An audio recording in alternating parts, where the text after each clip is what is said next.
प्रणाम, नमस्कार, वंदे मातरम। मैं गजेंद्र प्रसाद मधुबनी से आपका भाई, और आज फिर आपसे मिलते हुए बहुत ही अच्छा लग रहा है।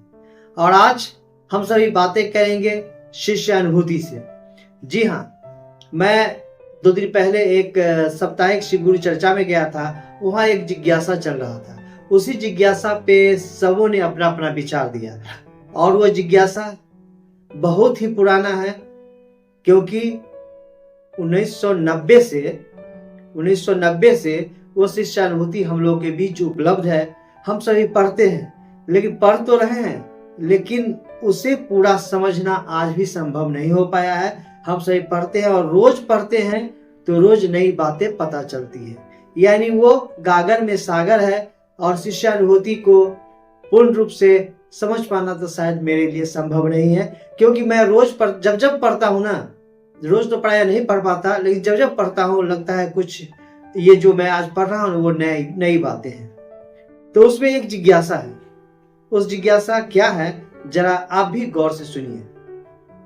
शिव रूपी ज्ञान से संजात एक सामान्य भावाचरण भी लोगों के लिए अनुकरणीय प्रतीत होता है। इस पर बातें चल रही थी। सबसे पहले तो वो संजात जो शब्द है, उसमें शिव रूपी ज्ञान से संजात, संजात का मतलब लोग नहीं समझ रहे थे कि संजात का मतलब क्या हुआ। भैया, मैं भी पूरा नहीं समझ पा रहा था, तो मैंने गूगल किया, और गूगल से पाया कि उसका मतलब होता है भरा हुआ।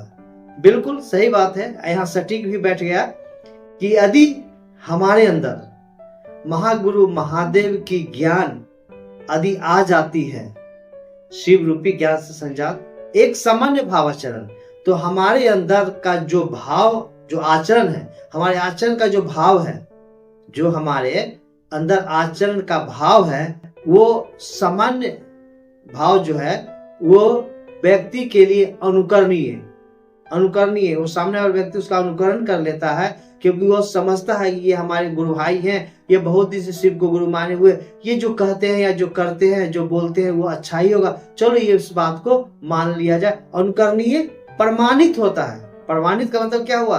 बिल्कुल सही बात है। जैसे 2 और 2 कितना हुआ? 4 हुआ। ये प्रमाणित है कि 2 और 2 4 होगा, 2 और 3 5 होगा, ये प्रमाणित है।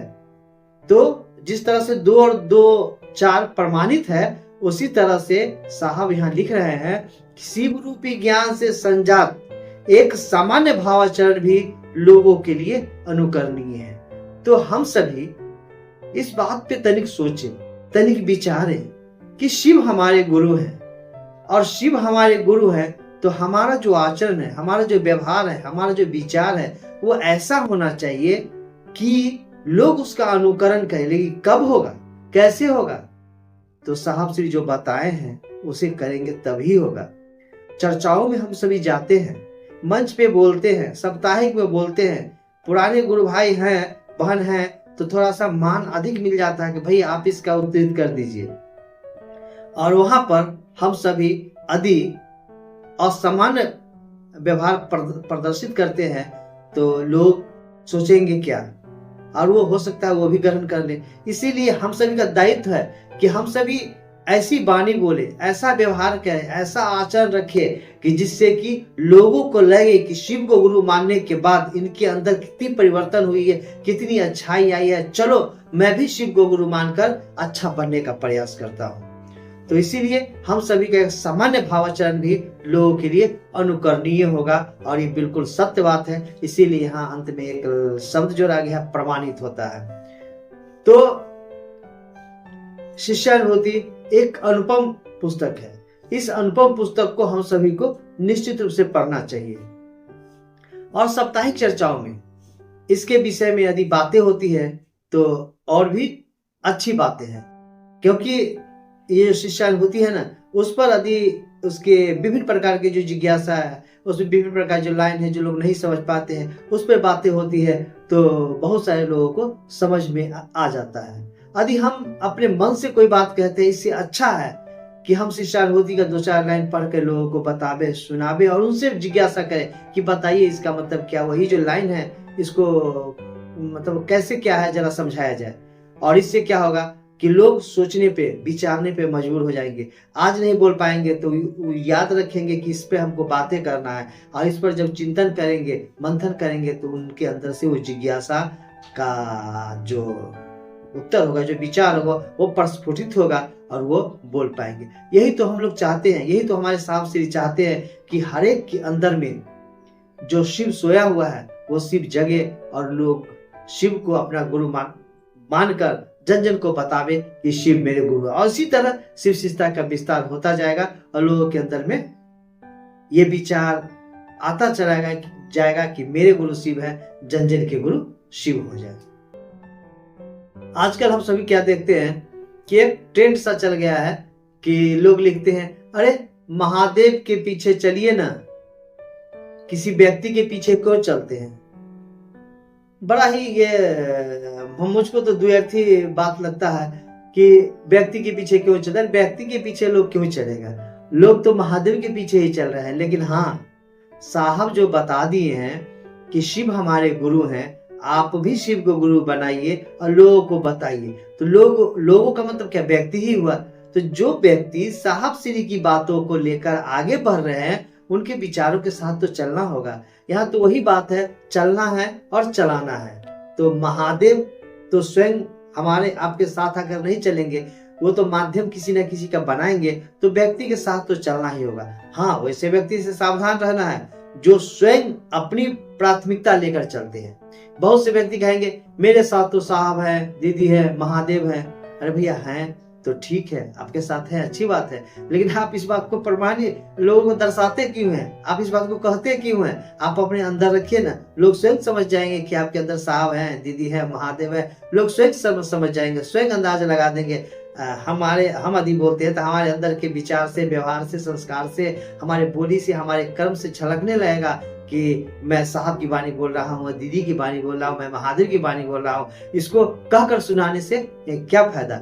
इसलिए हम सभी इस बात को भी ध्यान रखें कि यदि हम इस बात को बोलते हैं तो बोलने से अच्छा है कि हमारे आचरण से बात प्रमाणित हो कि साहब श्री दीदी माँ मेरे अंदर है, उन्हीं की दया से मैं कुछ बोल रहा हूँ, उन्हीं की दया से मैं कुछ कर रहा हूँ। महागुरु महादेव की असीम दया है कि मैं लोगों के साथ गुरु कार्य में साथ दे रहा हूँ। तो ये सब बोलकर अपने आप को मतलब एक बड़े गुरु भाई या अच्छे गुरु भाई साबित करने का प्रयास नहीं करके बस स्वयं पीछे रहकर गुरु भाई बहनों को आगे लेकर चलना है। साहब श्री कहे है ना कि लोगों के बढ़ने में आगे आकर आप अवरुद्धता नहीं पैदा कीजिए, लोगों को आगे बढ़ाइए और पीछे आप रहिए। तो हम सभी इसी बात को लेकर आगे बढ़े। हमारे बोली से कुछ ऐसी बात ना निकले कि जिससे कि लगे कि हम शिव शिष्टता के मार्ग का अवरोधक बन रहे हैं या हम स्वयं प्रतिष्ठित होना चाह रहे हैं या आगे बढ़ना चाह रहे हैं। ये बड़ा ही जो जिज्ञासा है ना कि शिव भाव से संजात, यानी हमारे अंदर शिव रूपी ज्ञान जो आ जाएगी, शिव रूपी ज्ञान से जो हम भर जाएंगे, हमारे अंदर आने लगेगी, तो हमारा आचरण, हमारा बोली, हमारा विचार, हमारा व्यवहार बिल्कुल ही ऐसा हो जाएगा, शिव की तरह हो जाएगा। शिव थोड़ी कहते हैं कि मैं तीनों लोगों का स्वामी हूँ, शिव थोड़ी कहते हैं मैं महादेव हूँ, शिव थोड़ी कहते हैं कि सारा संसार का निर्माता मैं ही हूँ, नहीं ना कहते हैं। तो हम सभी भी क्यों कहेंगे, क्यों करेंगे, क्यों प्रदर्शित करेंगे बोल करके कि मेरे अंदर साहब श्री की दया है, मेरे अंदर महादेव की दया है, मैं उन्हीं की दया से बोलता हूँ। अरे बस ठीक है, आप अंदर अपने अंदर रखिए ना। और शायद मैं ज्यादा बोल रहा हूँ तो क्षमा करेंगे, लेकिन मेरे अंदर का यही विचार है कि अपने आप को समान दर्शाना है, अति समान। जिस तरह हमारे महादेव देवों के देव महादेव होते हुए अपने आप को सामान्य दर्शा रहे हैं, सामान्य रूप से रह रहे हैं, न महल में रह रहे हैं, पहाड़ों पे रह रहे हैं, मतलब बिल्कुल ही क्या कहें समान से समान स्थिति में वो रह करके हम लोग को दिखा रहे हैं कि कितने भी महान हो जाओ, यदि समान बन के रहोगे तो दुनिया में नाम आएगा तुम्हारा।